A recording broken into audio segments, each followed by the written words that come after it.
My name is Javel Green and my age is 37. I don't look it, but yeah. No, yeah, I'm 37.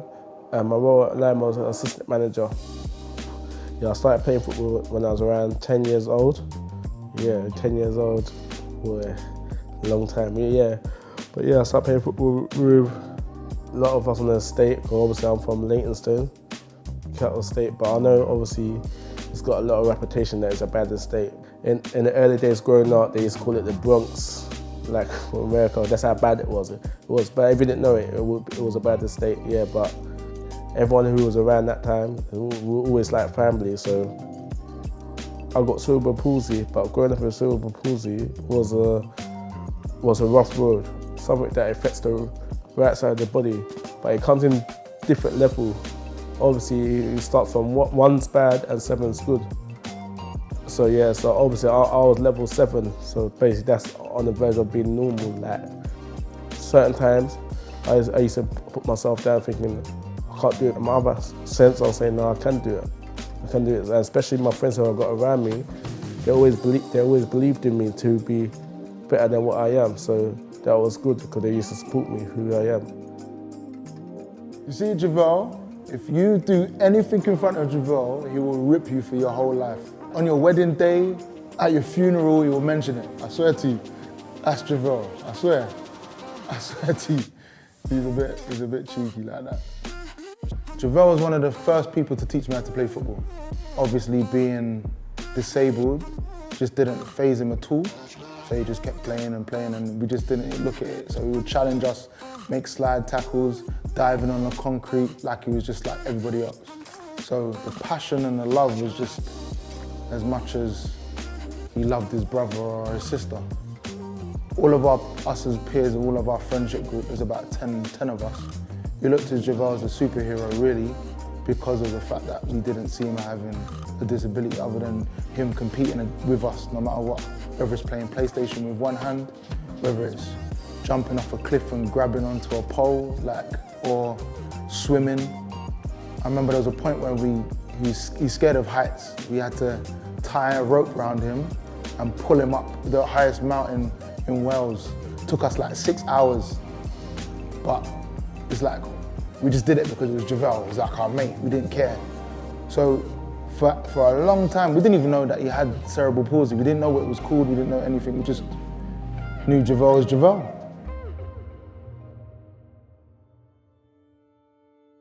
When I was 16, there's hit me. My mum passed away, but it was so crazy when she passed away because me and my older brother, we found a letter saying my mum ain't got long to live and that, innit? But she didn't want to tell her kids, innit, really.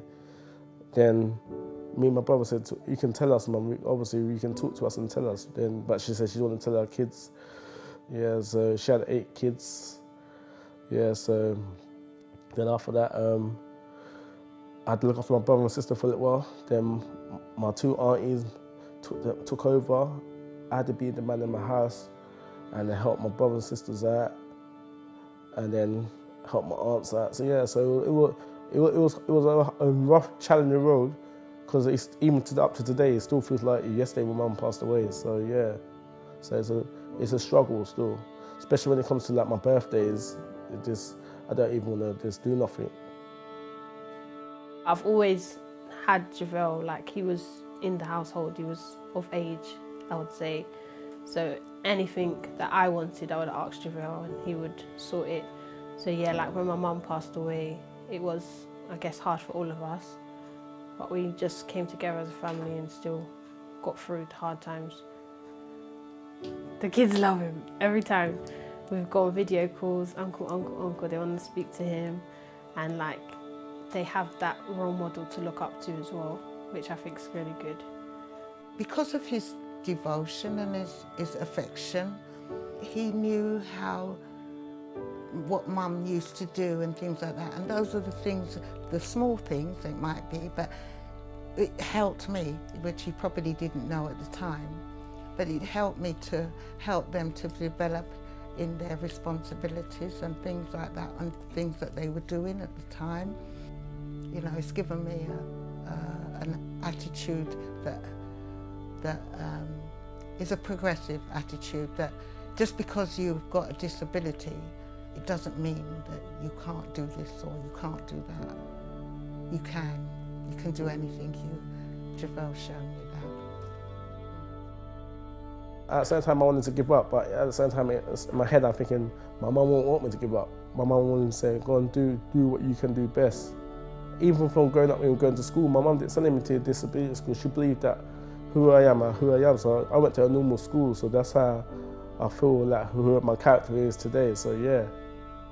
So, but that alone, yeah, she made me be where I am now. Because obviously, I wanted to make her proud, so obviously I just keep on working my way up to the ladder of coaching.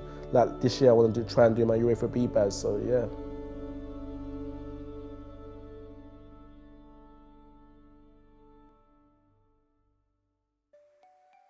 My dream was to become a footballer, but I knew because I got cerebral palsy, there's no way I could play mainstream football. So I just always looked up to Alex Ferguson.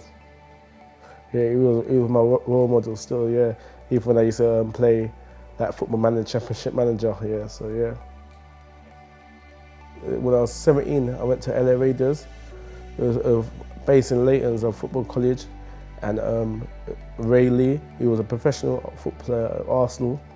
The opportunity what he gave me taught me quite a bit still, even like through coaching off and on the pitch. His knowledge in football was good still.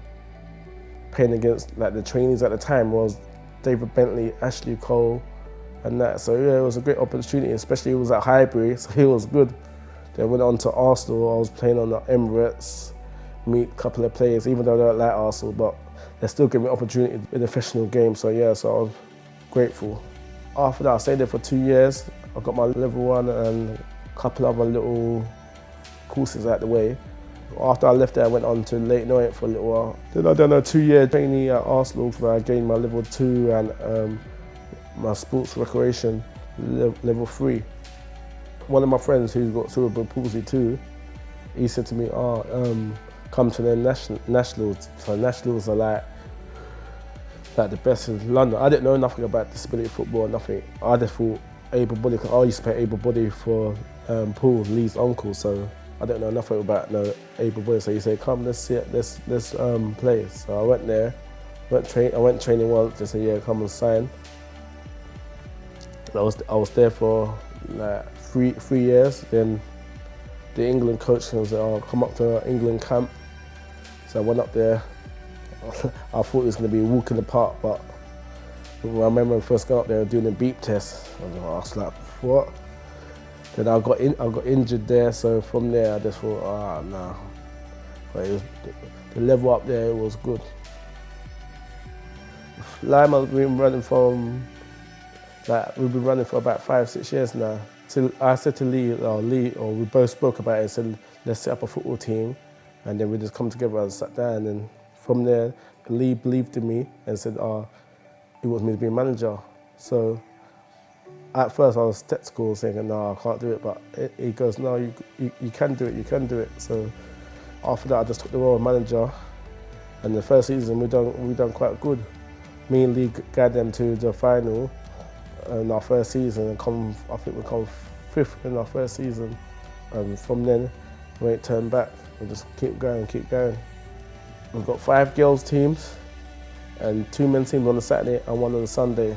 We've grown and grown every year. Remember the first year when they started with 1, now we've got like nearly 9 teams. Benji's telling me I should do a Sunday team next year, a kids boys team, so I'm going to probably take the opportunity to do that next season. Some of the players, they might have lost someone in the family or friends or someone, and they don't really get that support. They're just off the roads, might be bad, they might do other stuff. So I want to be like one of their role models, so they can call me and I'll be there for them. Since Lymore's been there, Lymore's opened a platform for them to just talk to us and make them do coaching, be a better person in their self, and give them opportunities. So it's not just a football club, it's more than a football club. It's rewarding to see kids smile nowadays anyway, so at least we know that we've done our job with it still, so yeah, that's good. He's probably one of my biggest inspirations, because someone that is disabled, that has cerebral palsy, to do everything that I'm able to do, like, it pushed me more, to want to do more. Like, I'm fully able to do anything I want with no restrictions, and my mate is disabled and he doesn't complain about one thing. It's never stopped him from doing anything he wants to, and I think that's inspiring to children who have disabilities, or that have siblings or family members that may have a disability, that they can still achieve something, because I think that Javel has achieved a lot in his 36 years of life, but he has achieved a lot, and I am proud of him. I want him to know that even though he still thinks that, you know, he hasn't done enough, you know, he has. And I know he can grow more as well, and I know he'll do it.